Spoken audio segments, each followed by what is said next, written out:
¿Cómo están? Hey, bienvenido, bienvenida. Si esta es tu primera vez, esperamos que puedas estar disfrutando con nosotros. Hace tiempo que no los veía, pero el mes pasado tuvimos una serie increíble. Kenny, Tefi, a Uriel, Claudia hicieron un trabajo increíble. Así que, ¿qué les parece si le damos un aplauso? Si no vio la serie el mes pasado, te invito a que vaya a cualquiera de nuestras plataformas y lo puedes ver ahí. Estuvo muy buena. Pero hoy día me toca a mí y quiero decirle que hasta anoche pesadillas tuve con este mensaje. Nada me funcionaba. ¿Le ha pasado esas pesadillas que no te funciona absolutamente nada? Que el micrófono, que la tele, que esto, que el internet. Y nadie me ayudaba. Estaba solo. Y yo dije, oh, ¿y ahora quién podrá defendernos? Y apareció... Ve...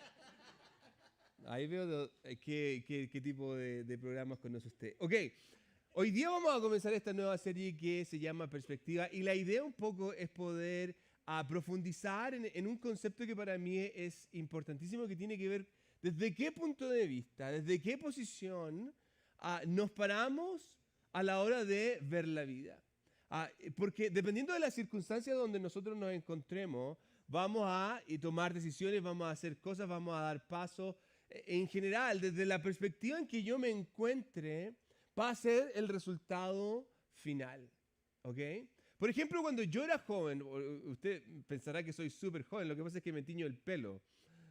Mentira. Cuando yo era joven, tenía aproximadamente, qué sé yo, unos 18 años, estaba en un tiempo de mi vida donde la verdad es que estaba sumamente perdido. Y en medio de esa circunstancia, algo que constantemente me pasaba es que miraba a mi alrededor y me decía a mí mismo, ¿será posible que pueda salir de esto?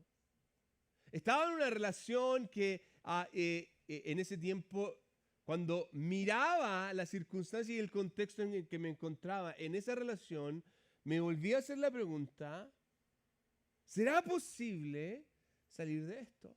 Me encontraba en un tiempo donde tenía adicciones y al mirar la circunstancia, nuevamente me preguntaba, ¿será posible?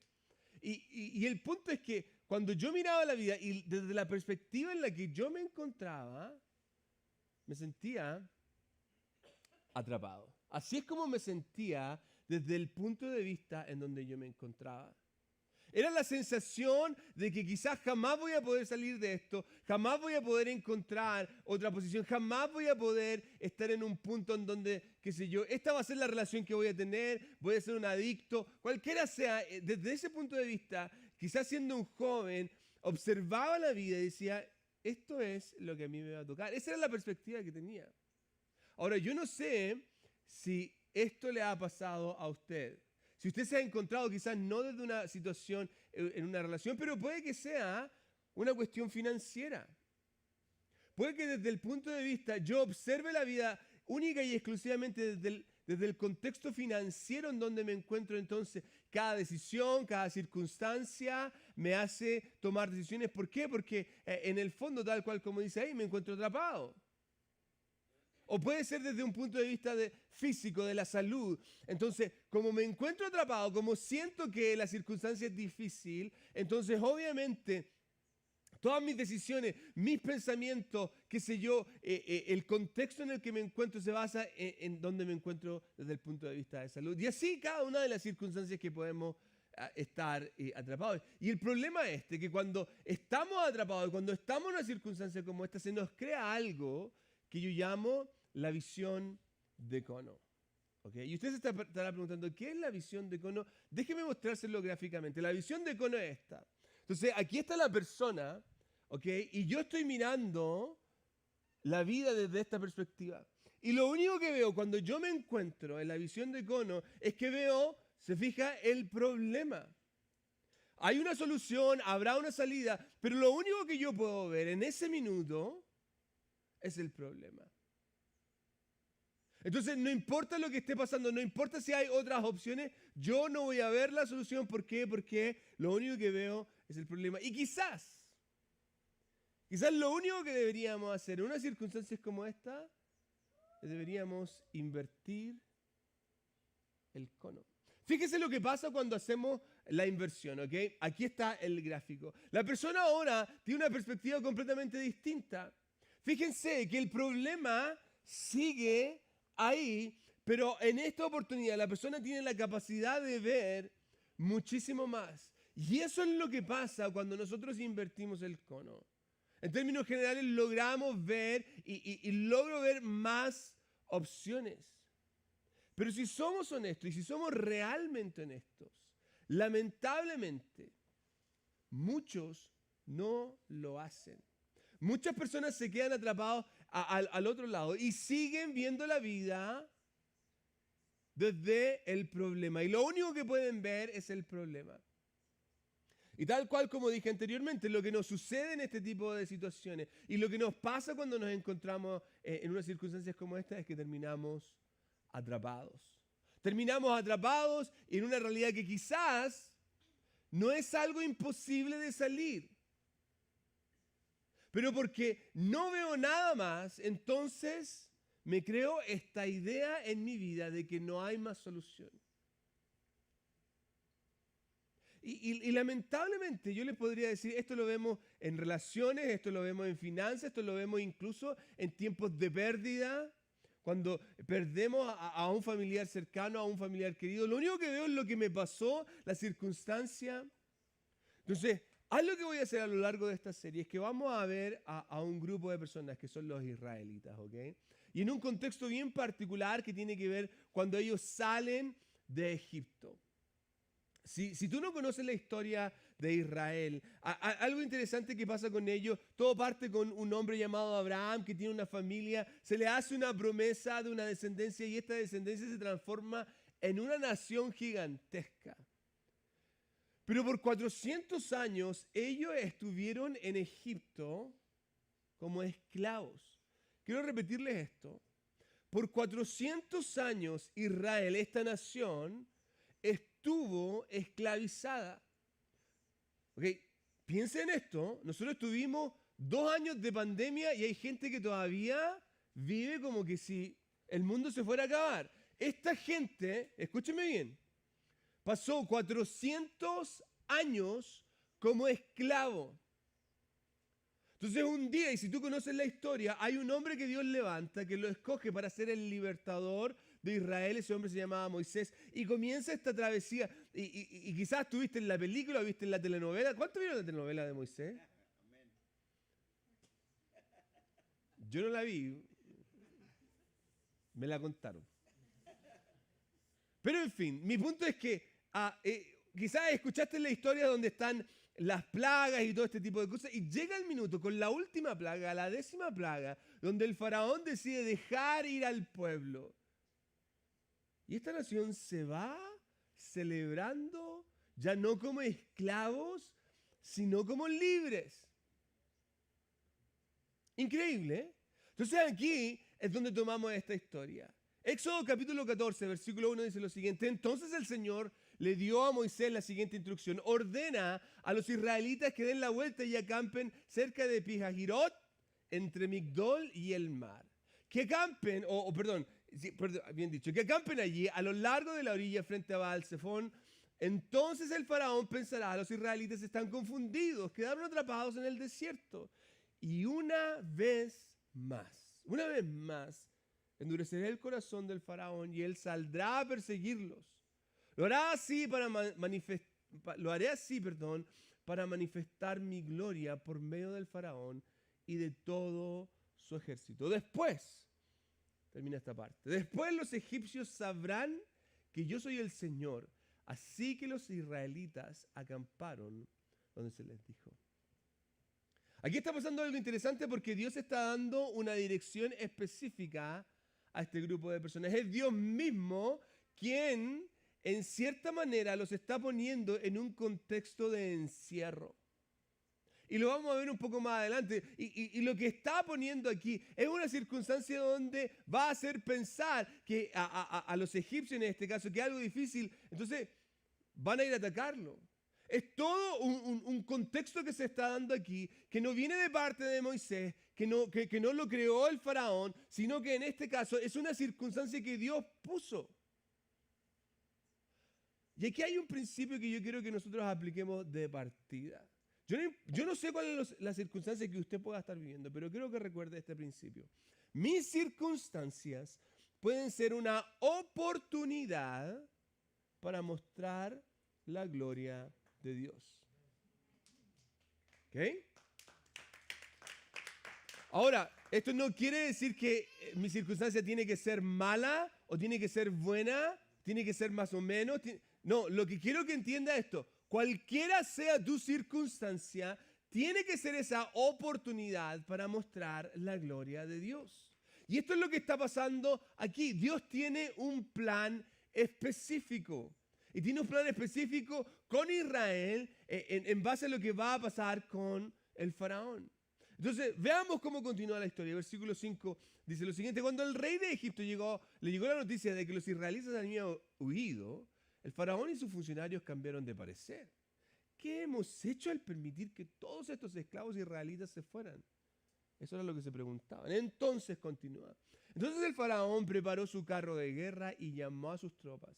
Llevó consigo 600 de los mejores carros de guerra junto con los demás carros de Egipto, cada uno con su respectivo oficial al mando. Así que el Señor endureció el corazón del faraón, rey de Egipto, quien por lo tanto salió a perseguir a los israelitas, los cuales se habían marchado con puños en alto en señal de desafío. Y este es el contexto que se está dando. El faraón recibe la noticia de que, hey, ¿qué fue lo que hicimos? Esta gente está atrapada y esta es nuestra oportunidad. Y tienen toda esta idea de ir y traer de vuelta a esta nación, a estos esclavos que han perdido. Y eso es lo que está pasando, pero fíjese cómo continúa y se va desarrollando esta historia. Versículo 10 continúa y dice lo siguiente. Mientras el faraón se acercaba, los israelitas levantaron la vista y se llenaron de pánico al ver que los egipcios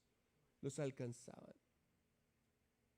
Entonces quiero que recuerde que en esta circunstancia particular, cuando los israelitas ven por la entrada que habían llegado hasta ese lugar a acampar, lo único que ven es al faraón con sus carros de guerra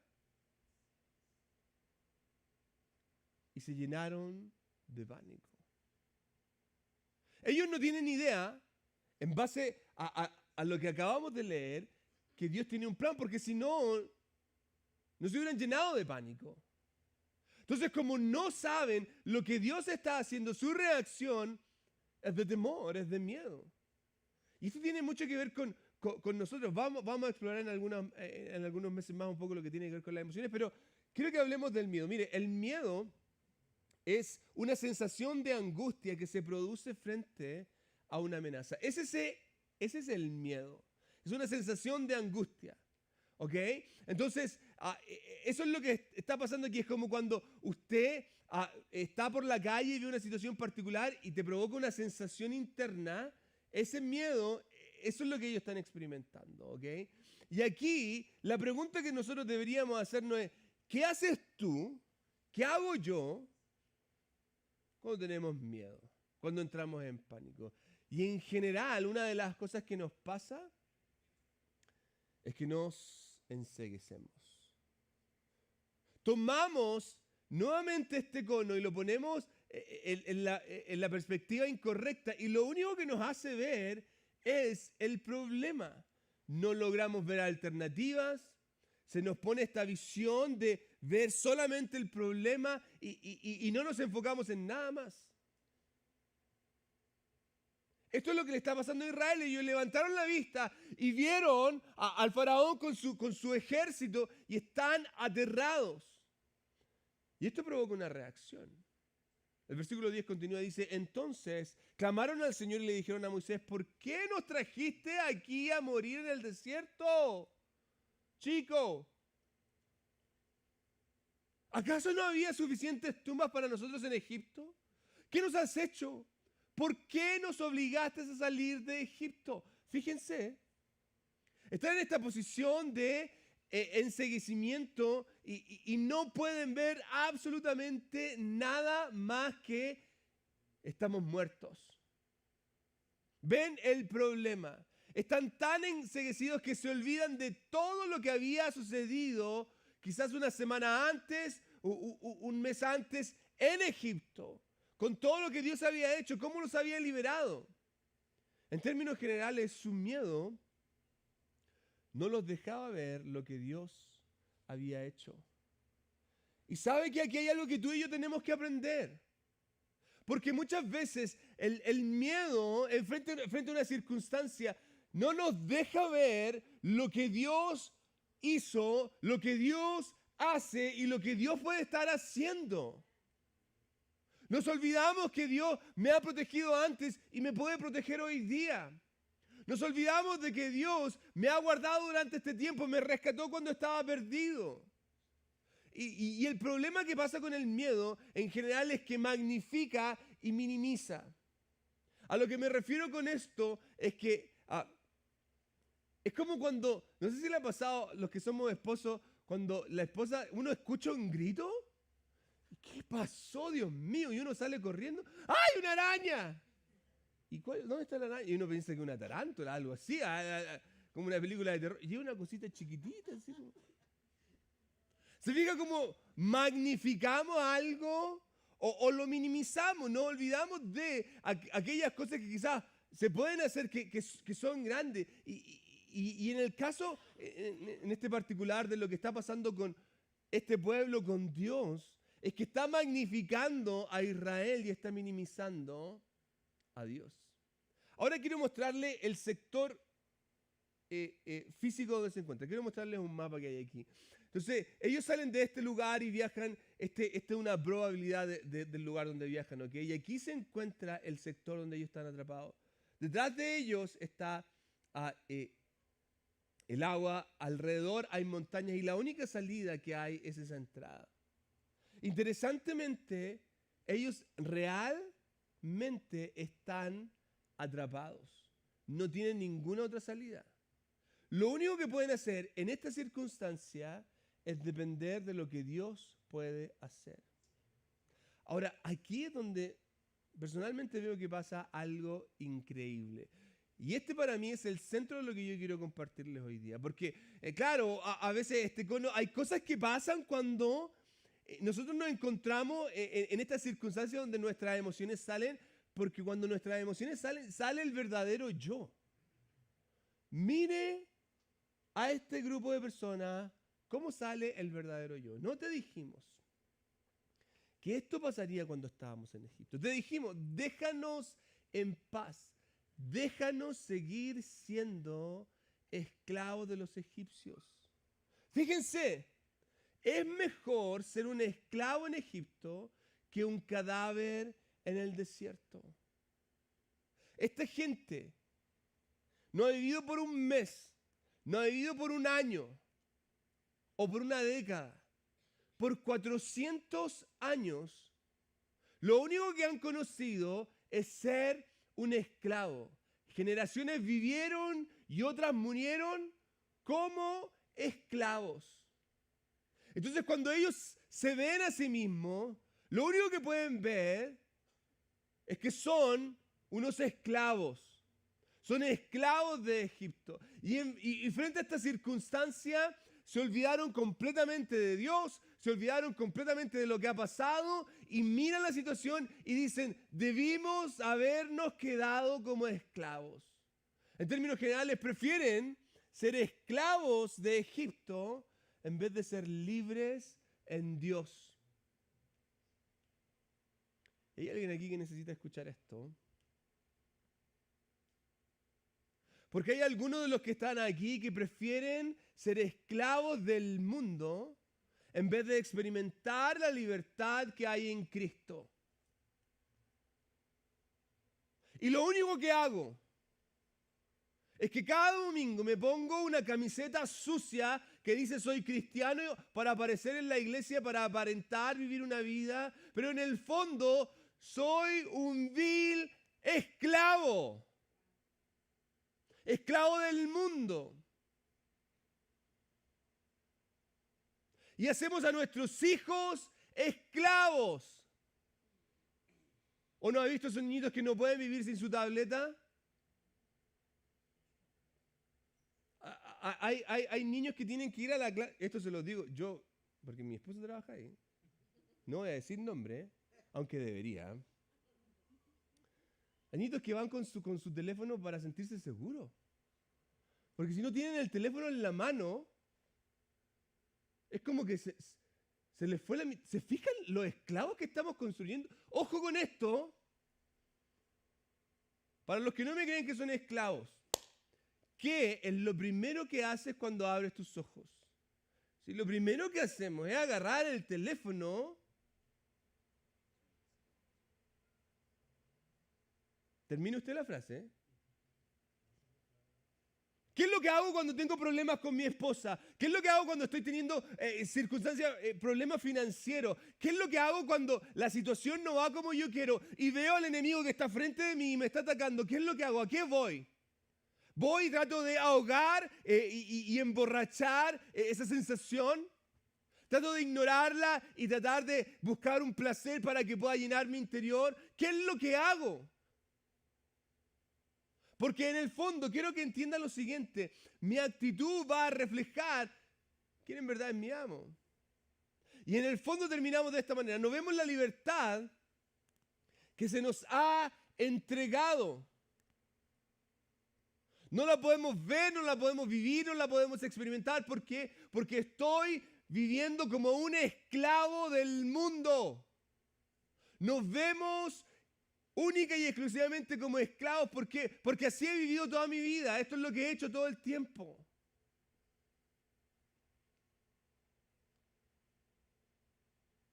Y seguimos en el barro.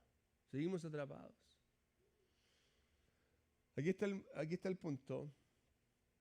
Es que muchos hoy día, tal cual como este pueblo de Israel, tienen esta mentalidad. Muchos hoy en día no quieren dejar de ser esclavos.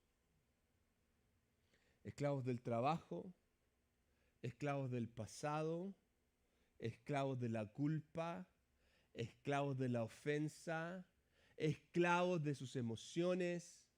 Nuestros miedos van a revelar una y otra vez cuál es la inclinación de mi corazón, en dónde me encuentro yo. Entonces quiero hacer la pregunta del millón, ¿ok?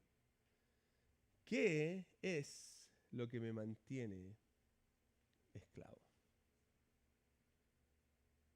¿Qué es eso que te está manteniendo como un esclavo? Si soy una persona que vuelve una y otra vez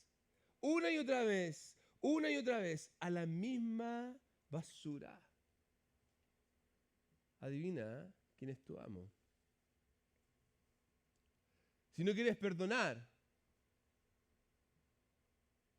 adivina quién es tu amo.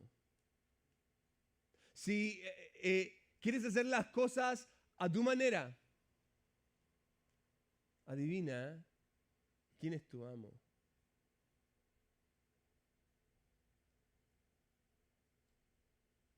Porque en el fondo, nuestras acciones van a demostrar y van a decir a quién le estamos sirviendo. Y muchos hoy en día viven bajo el velo de esta actitud. No pueden ver nada más que mi condición de esclavos y se olvidan del regalo que se nos ha entregado a aquellos que han aceptado a Cristo Jesús, aquellos que conocen a Jesús.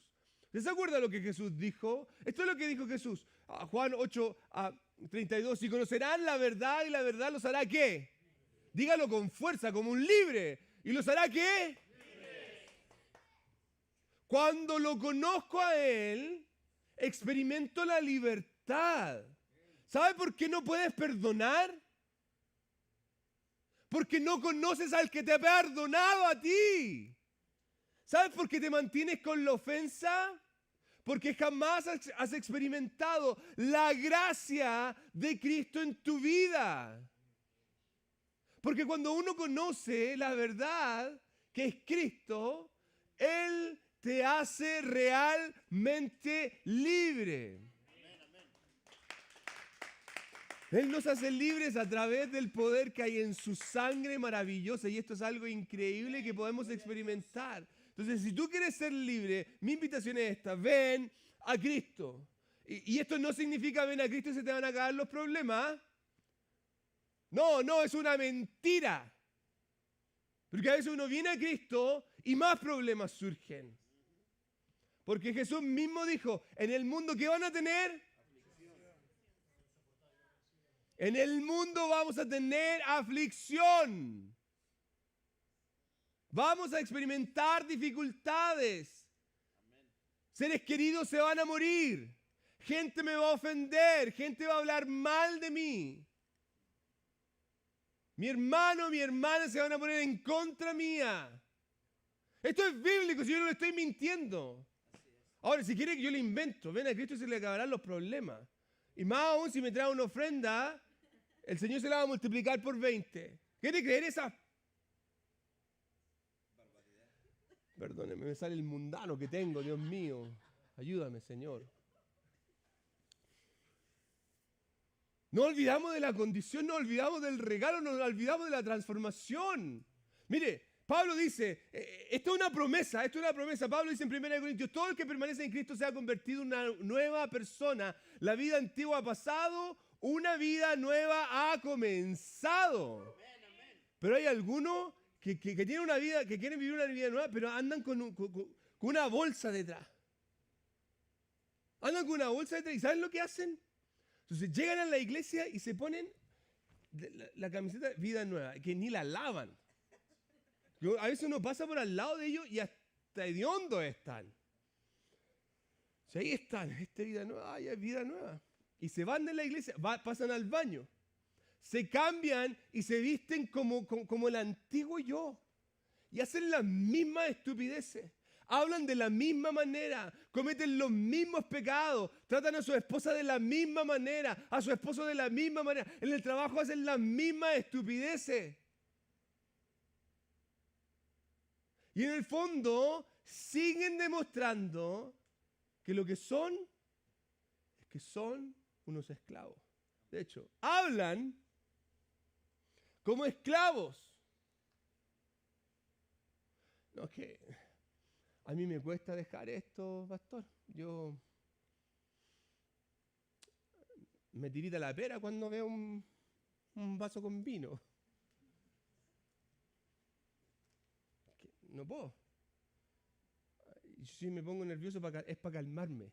Para calmarse. Miren, somos tan tontos que hablamos. Y eso nos hablamos nosotros mismos, nos convencemos.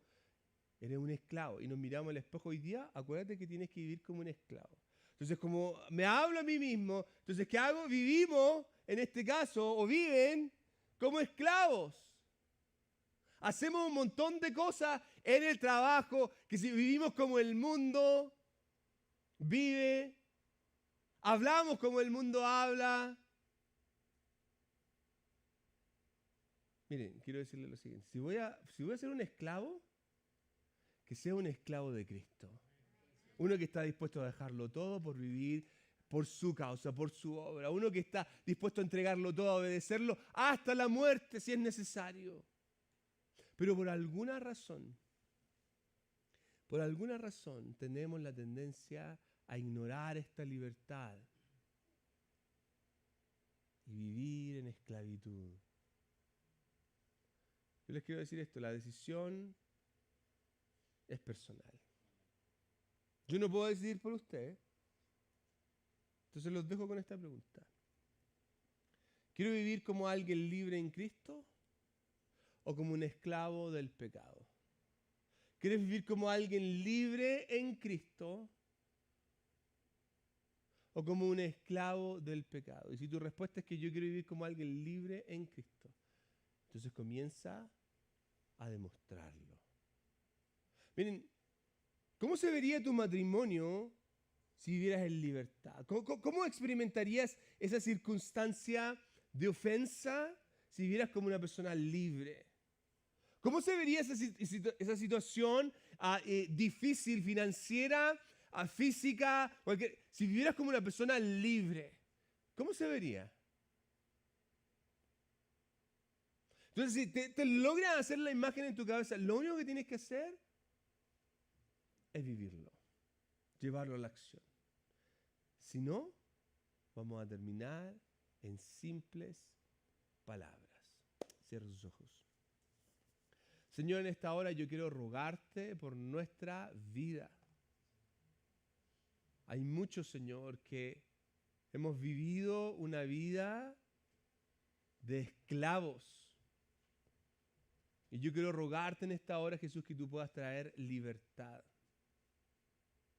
Señor, hay alguien en este lugar que quizás ha vivido atado al mundo, Señor. Y hoy día tú le estás presentando una oportunidad y le estás diciendo, ven a mí. Quiero hacerte libre, quiero hacerte una nueva criatura.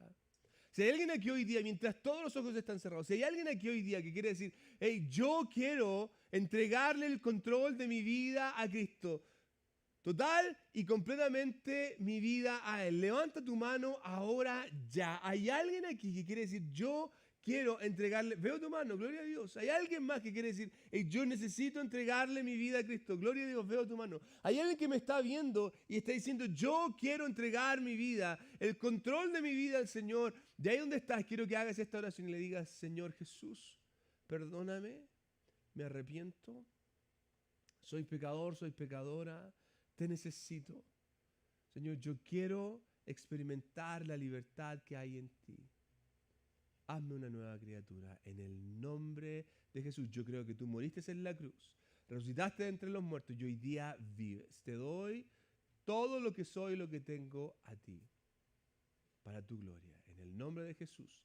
Amén y amén. Demos un aplauso a los que han tomado esta decisión. Gloria, gloria, gloria a Dios. Y vamos a